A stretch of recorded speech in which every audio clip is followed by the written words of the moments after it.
I'm Rose, one of many grandchildren of Dorothy's, and I'm 21.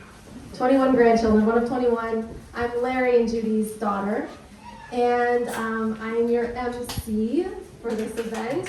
Yes, I drew a short straw somewhere in my childhood. I don't remember when that was. So just a few things about today. If you don't have a name tag, they are on the kind of front table when you walk in. If you would put your name and your relationship to Dorothy, that would be wonderful.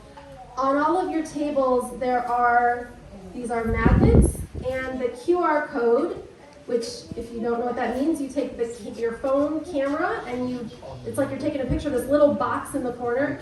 It's a little bit small, so you might have to move your phone back and forth a little bit, but that will take you to a website where there is a video of Dorothy talking about her life. It's about 2 hours of video, so get some popcorn. But that's what those are, so make sure you take one of those with you when you leave.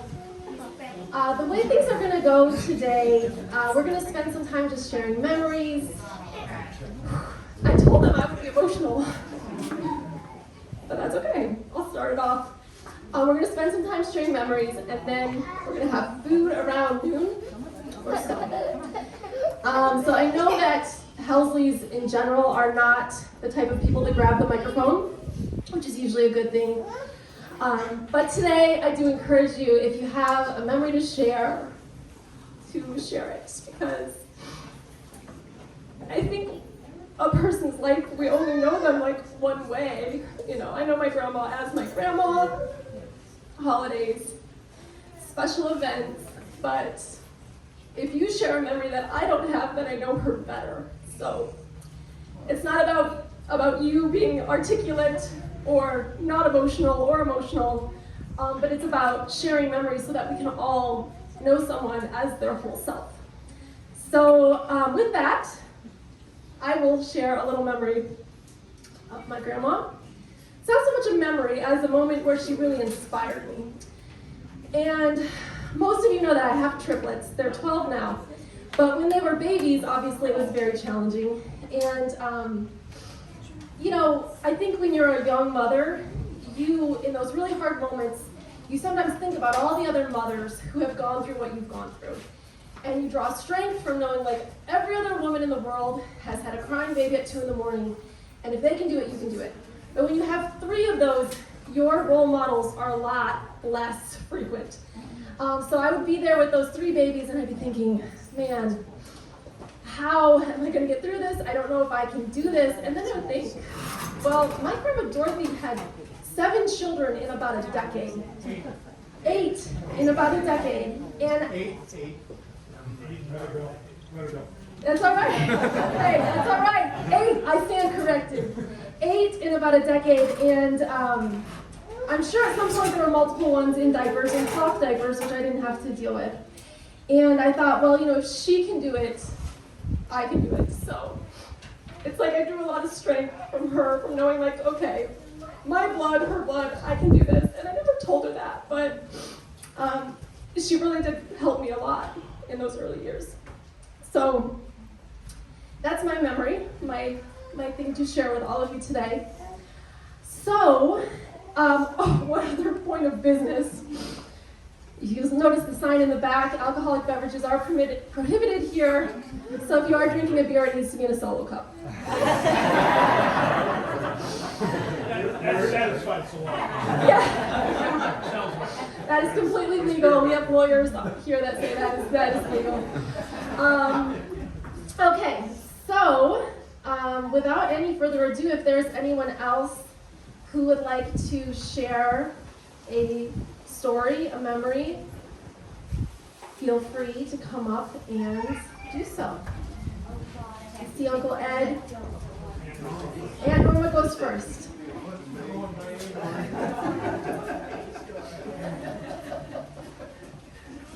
Okay, I was sitting on Dorothy's front porch one day, and I jokingly said to her, "How would you like to go and walk the Mackinac Bridge?" And she said, "Well, that's a wonderful idea. We'll go up and see Larry and Judy and spend the weekend with them." I said, "Well, it's 5 miles." And she said, oh, that's okay. So, and Rose was a baby. So I don't know how old Rose is, but that's how many years ago we walked the Mackinac Bridge. And I thank Larry and Judy for their hospitality. Thank you. That's amazing. I would never walk the Mackinac Bridge. That just scared me. Anybody else?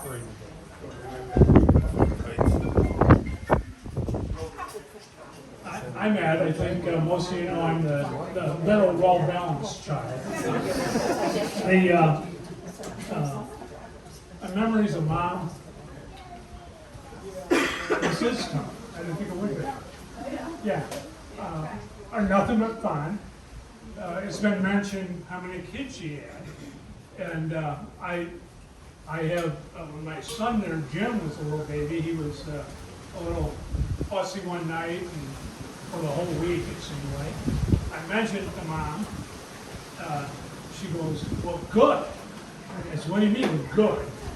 She said, well, I think the year was 1955, and Larry, being Larry, wanted to be the boss, and I think he pulled someone off the steps and broke his collarbone. That would have been Paul, maybe. And then later on, Larry broke his leg. I probably got that story all screwed up, but there was two broken bones. And then there was my sister who was having some kidney problems, so she was back and forth to the Toledo hospitals, more or less. I probably don't have these memories right, because Okay. Okay, and then there was a book.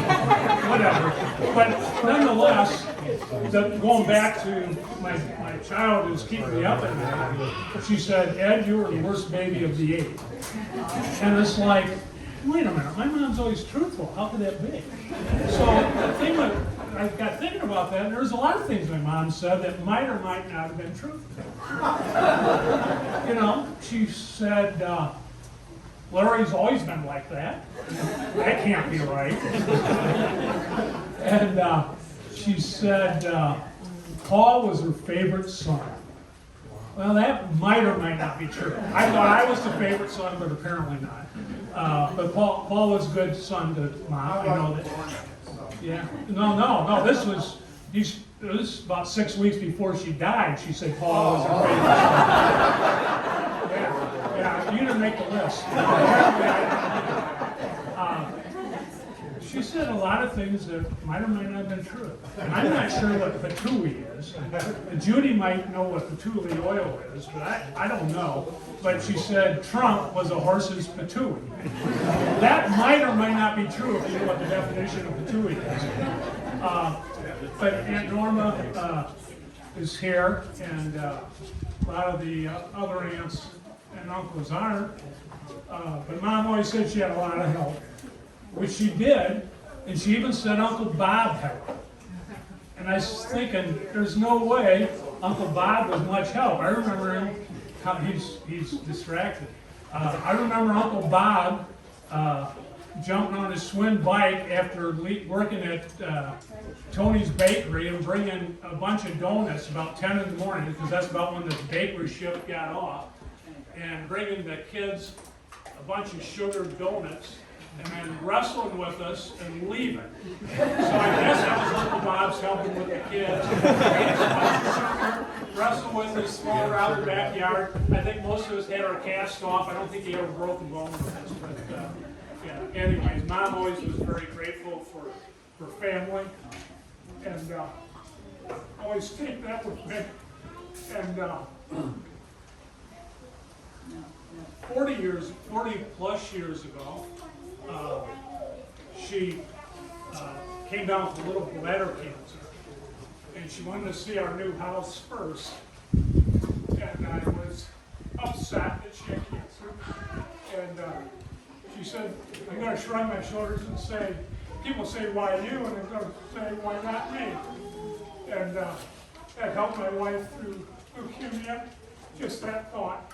And so she was a great lady, and I'm going to screw up this speech, so I'm going to hand it to Tom, who I'm sure is going to screw up his.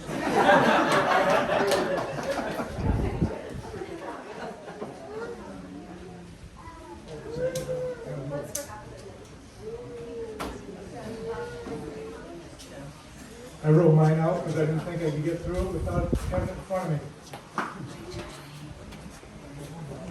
Mom was a lot of things. An older sister, she was an outstanding student, amateur historian, social critic. But when I think of Mom, the first thing I think of is that I am such a woman. The woman had such strength and resilience. She probably never weighed over 100 pounds until she was in her mid-50s. But her strength was her willpower, her stick-to-itness, her ability to bounce back. Like everybody else of her generation, of course, she grew up in a depression. And her family had it tough. But together they made it through, and then, of course, there was the war years. She told my daughters she never had a date in high school, never had a date right after high school. There was no boys out there, all the boys were gone.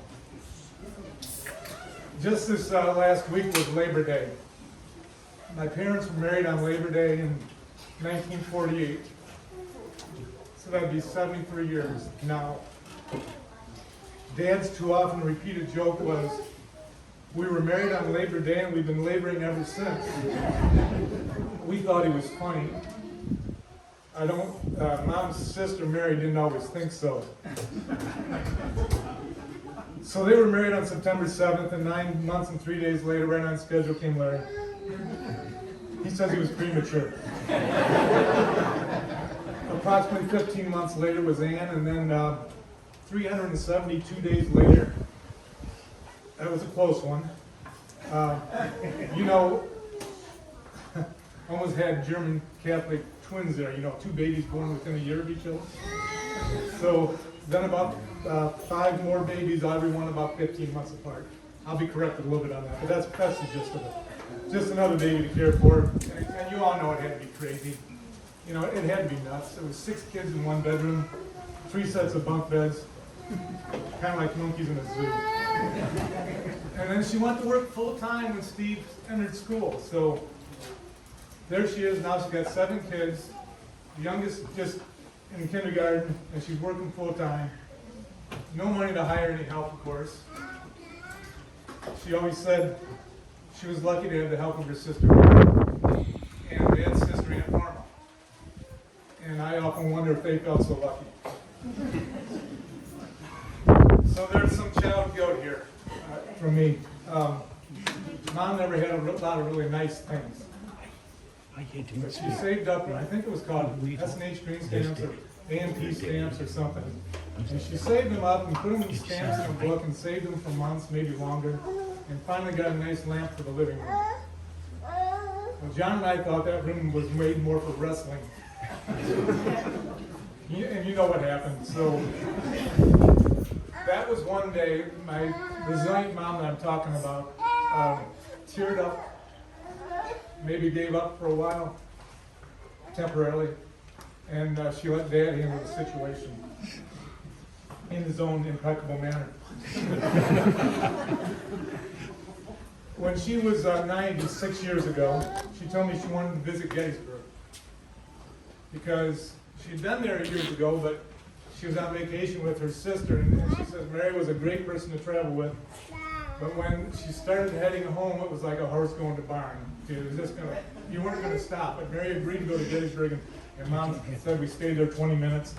So she wanted, when she was 90, she wanted to go back there. So Larry and I and Mom went, and while we were there, we visited Eisenhower's home outside the battlefield. And she went through it. She thought it was pretty good, but she says she remembered Ike was a great general. But she says, I really can't remember him as president. And I said, Mom, he was president for 8 years. You can't remember him as president? She says it was the 50s, I was a little busy. Although she had to be a disciplinarian, I don't ever remember really being afraid of her. Like if I did something wrong, something terrible was going to follow. I never had that fear of her. What I remember is never wanting to disappoint her. And I know I wasn't always successful at that, but for me personally, she set an expectation. She set the bar and she expected me to reach it. I never doubted her love for me, ever. Never, ever doubted that she wanted my best interest. Mom knew hardships and heartbreaks. My youngest brother died as an infant. She buried Dad when she was 55.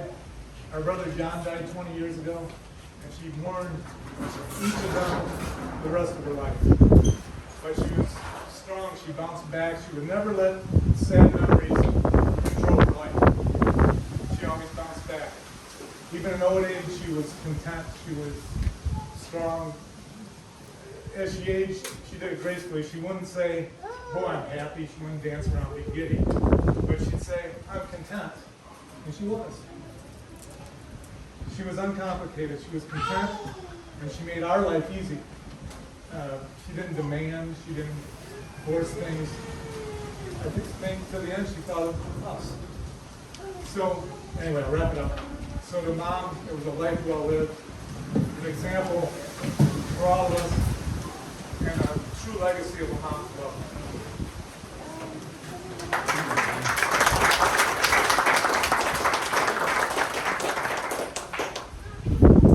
Anybody else?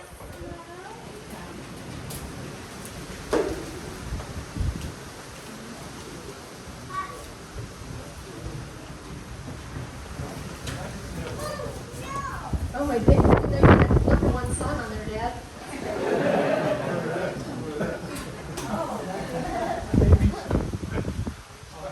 I'm Larry. I'm the oldest. I told her I was the biggest, and I'd always be the biggest, and of course that was a lot. It's about between 11 and 12 o'clock on a Sunday, and years ago, between 11 o'clock and 12 on a Sunday, I knew where to find Mom, or I was with her, and she was 3/4 of the way up to the front on the left at St. Joseph's Church. There was a pillar, or you could hide behind that sometimes, but and that was a mainstay in our life, how they changed the church times and things like that. And I think that's one of the greatest things that, but I think back, I mean, there's all kinds of things, you know, all kinds of things. But that was probably one of the greatest things, was that her strength and her focus.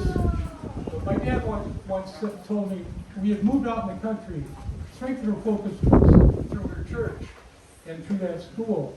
That's where her older brother, when he was 6 years old, was killed for that church. And of course, that's the church they buried him in.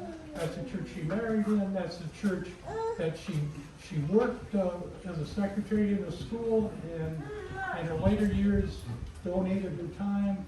And my father once said, I said, after we moved out 4 Mile House Road outside the country, it's great when I was in the 7th grade kid, and then she moved back to Wilson Pollyanna. And I said, why did Mom want to move back? And he said, I could never get her off Napoleon Street. Well, he could never really get her off Krogan Street, where St. Joe's School and St. Joe's Church was. And it was in that church, or in that school, where 3 or 4, many times a day, you heard the name of Jesus Christ. The schools I worked in all my life, you didn't hear that. And as I look back, that's one of the most important lessons. She valued education. She was smart. She was smart enough to fill out forms that I couldn't fill out to go to college, or wouldn't fill out. She smart enough to keep books for schools and for plumbing places, and for her own husband keep his books. He'd give his paycheck to her, and she ran that. So I just miss her, and miss her counsel, and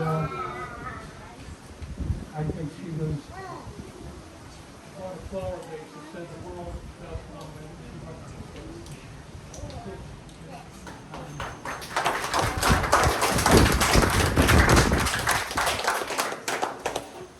I also want to remind everybody there is a memory book apparently going around, so if you want to write a memory down in the memory book, you can do that as well.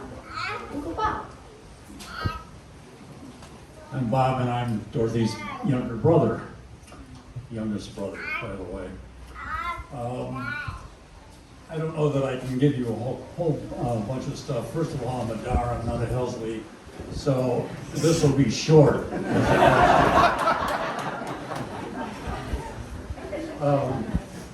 She was the bedrock, quite frankly, of our family, of all of us boys, and Mary, and whatever. This lady was the bedrock of who we were. And in every occasion, whenever this family got together, she was kind of, she was very soft-spoken. She didn't do a heck of a lot, but she was the bedrock of what we were. I remember right after she got married, Larry was born, and she lived up there on Napoleon Street, and I had a paper route and whatever, and I'd stop to see her, and she was always just so gracious and so nice and whatever. The one thing, though, that I wanted to share is that, as some of you know, I am a Republican, and I tried to talk to her about stuff, and that wasn't flying. And here's what she would do each time she'd go.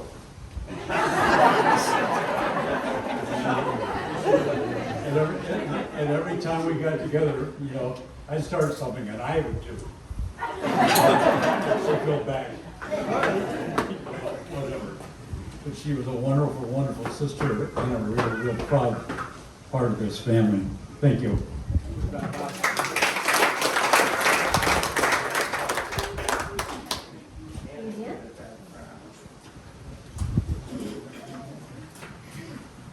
Hi, first of all, I'd like to thank you all for coming. I don't know how. Well, I'll do this because I've got to show up. Excuse me.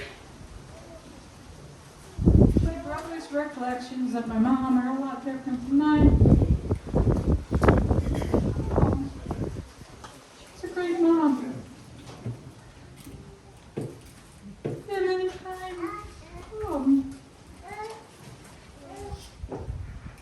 anytime I was going through anything, he'd always say, just be strong.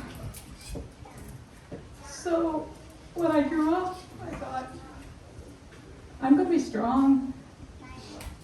Well, life's going to take its hits, And one good thing about Mom, that when you took a hit,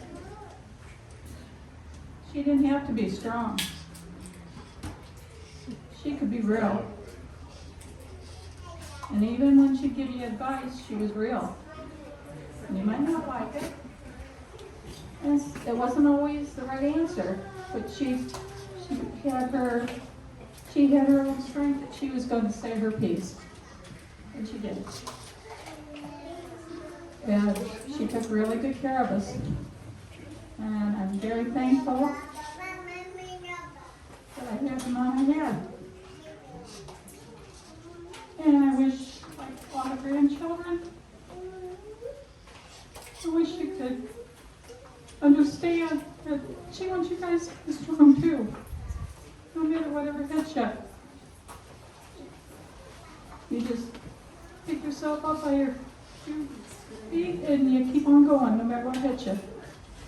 And that's what I want for my mom. Thank you.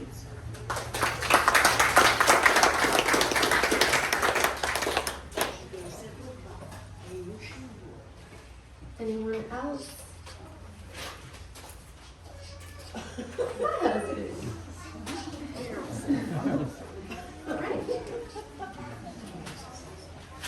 So I'm Josh, I'm Rose's husband.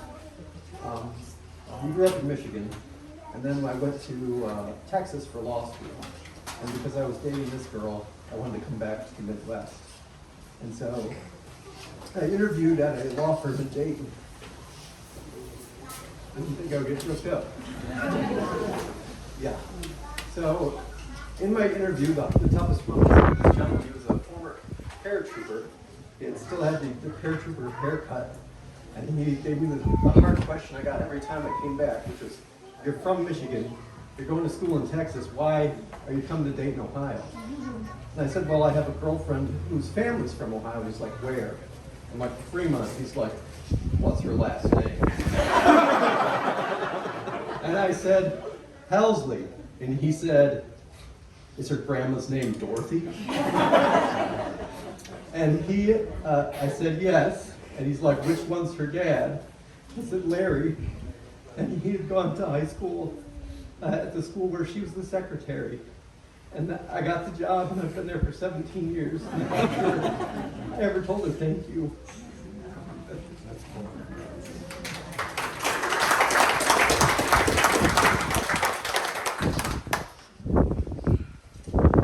Anybody else?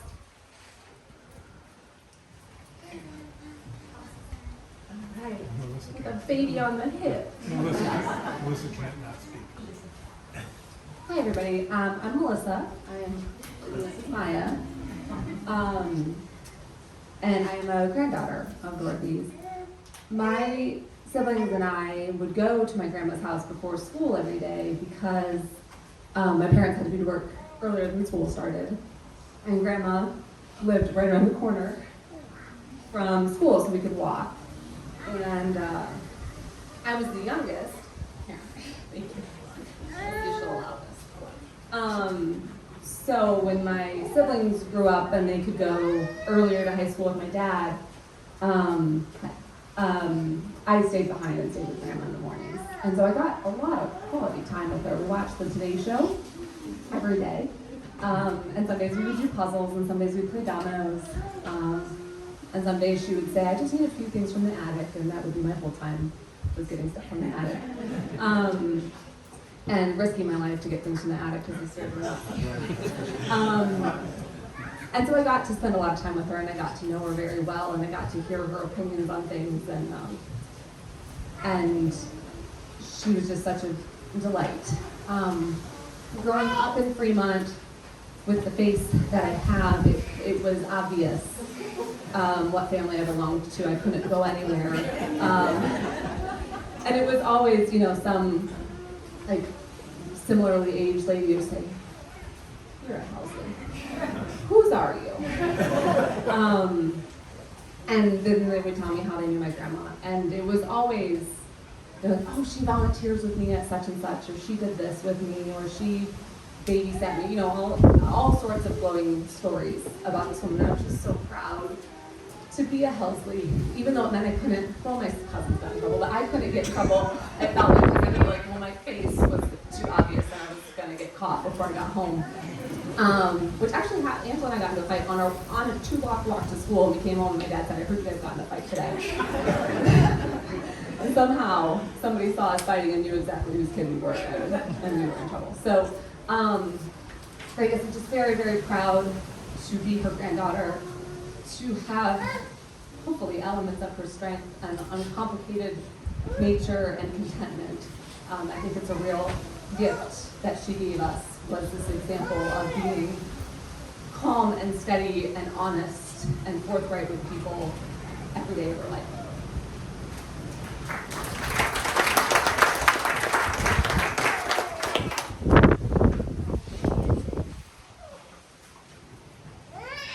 Anyone else?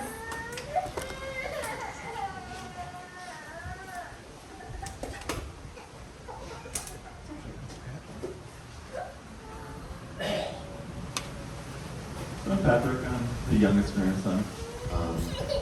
And being the youngest grandson and living down in North Carolina, I only saw her for maybe a few days a year at that.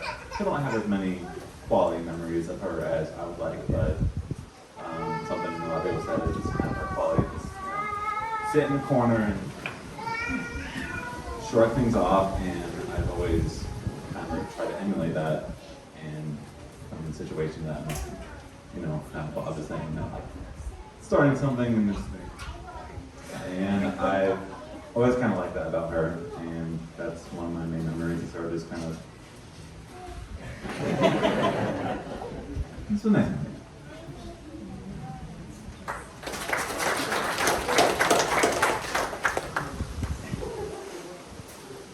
Anyone else?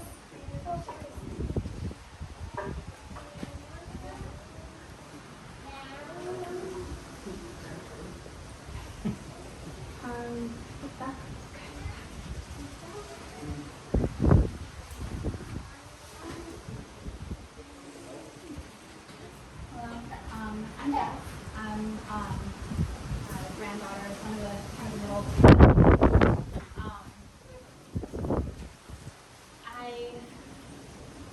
I love hearing all those perspectives from everybody. I remember after Grant died, I always knew this, but just reflecting so much on how present she was in all of our lives all the time.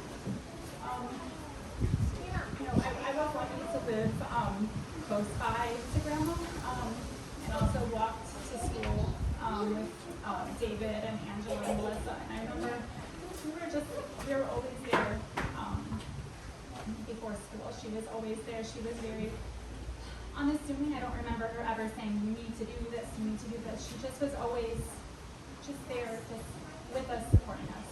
I remember being at her house, just, you know, all these little corners of her house playing with this and that, and dolls she would have just for us to be able to play with, and paper dolls, because she knew that we liked them. And she was at every graduation party that she could possibly attend, every birthday, wedding that she could possibly attend.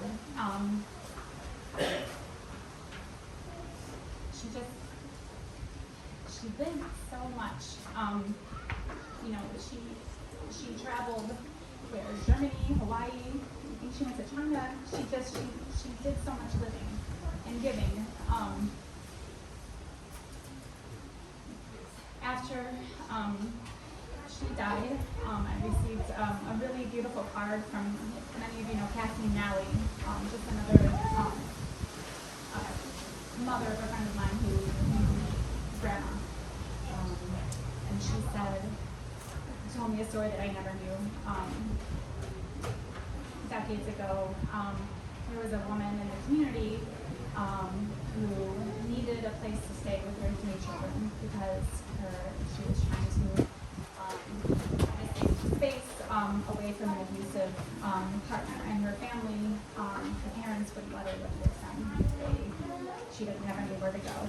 I never knew this. Maybe you guys knew this. I don't know, but she had this woman stay with her for several weeks until she was able to find some shelter. I never knew that. She just was always giving, just in her unobtrusive, unassuming, but supportive and, you know, strong, quiet way.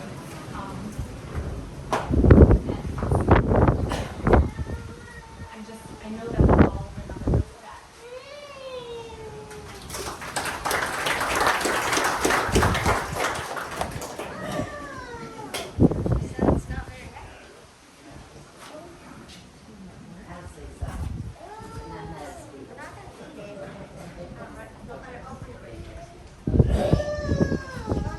I'm Karen Cronin, and this is my husband Larry Cronin, and we were fortunate to have been with her at Bethany Place, the Funny Farm. And we miss her every day of our lives. We are always thinking of her. And you guys have all done a beautiful job and have said it all about her. But she is missed. Thank you.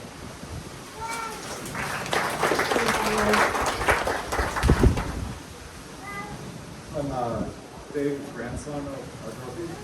So when she passed in December, I posted this on Facebook, so some of you might have seen this, but I don't know if Facebook, so I'll say it quick. So speaking of her being honest, I think soft-spoken and quiet until she felt she had to be. Right? And then she spoke like a strong magnitude. And I remember we were quite young, and there was a cousin of us playing a game, and he was, there was a game back when we were younger called Smear the Queer. Some of you may have heard. And he was saying it out loud, and I think in the 90s, you're a little kid, you don't actually know what it means, and I think a lot of people would not say anything and say, don't say that, right? And she is the only person I remember being an adult in the 90s telling someone not to say that, not denigrate sexuality or anything like that. And that's, I can't really stop. make it stand like that. And I think it's just a really lasting effort. And I think she should be completely quiet until she heard something she didn't like. And if she knew she was right, she was going to tell everyone that she made sure stuff on the situation. So it's powerful.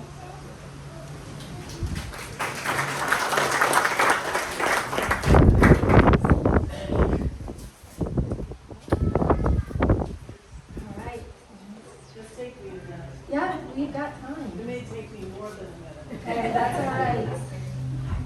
All right.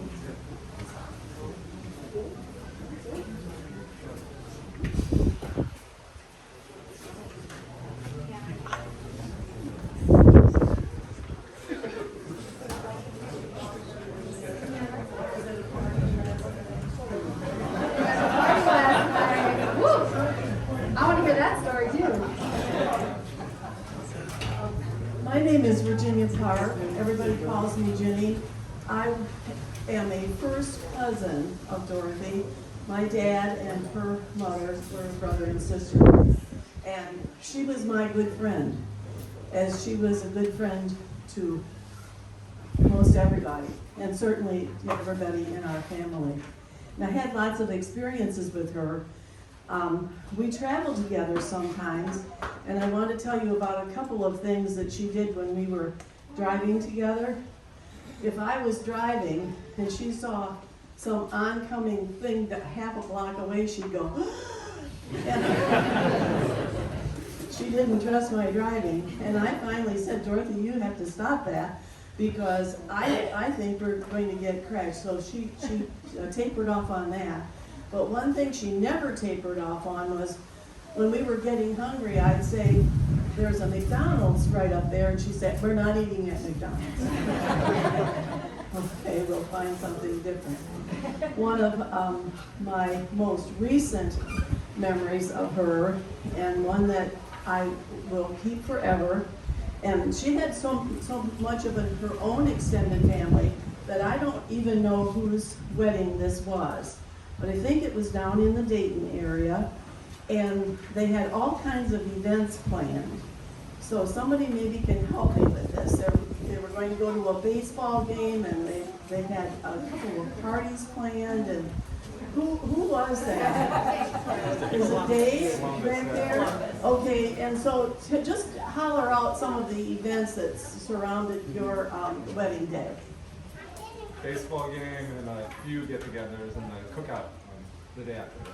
So I was over visiting her, and she was telling me all about these events that were going to take place.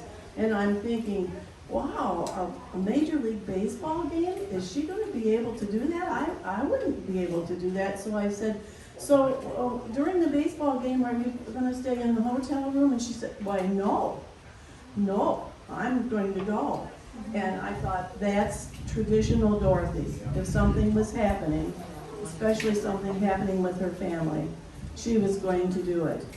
And she had the same characteristics for her friends and for her extended family, her cousins. And when we knew that she got this disease, and Tom called me, I thought, no, it cannot be happening to her. And I have missed her every day since, as I know that you have. And I think it's a wonderful thing that the family has chosen to remember her life in this beautiful, beautiful way. Thanks for inviting us. We really appreciate it.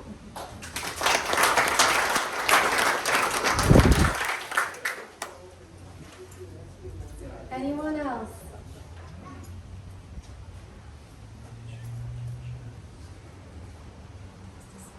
All right. Dad, I think you should do the prayer.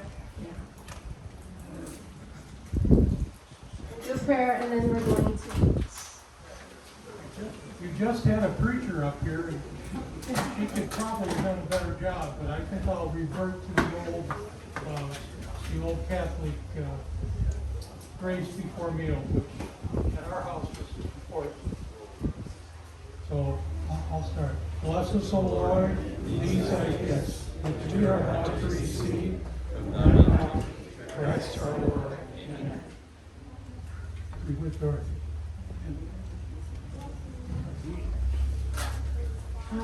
so we have food here. I think we'll kind of just let people begin. Plates and buns and food going down that way, and then there are drinks in the coolers in the back.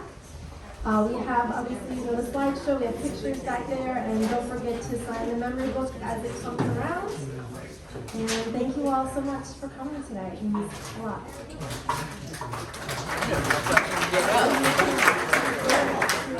People are gonna need to get this. I know. Go first. Help me get up. Children, go first. Good job. I don't know about that. Sorry, baby.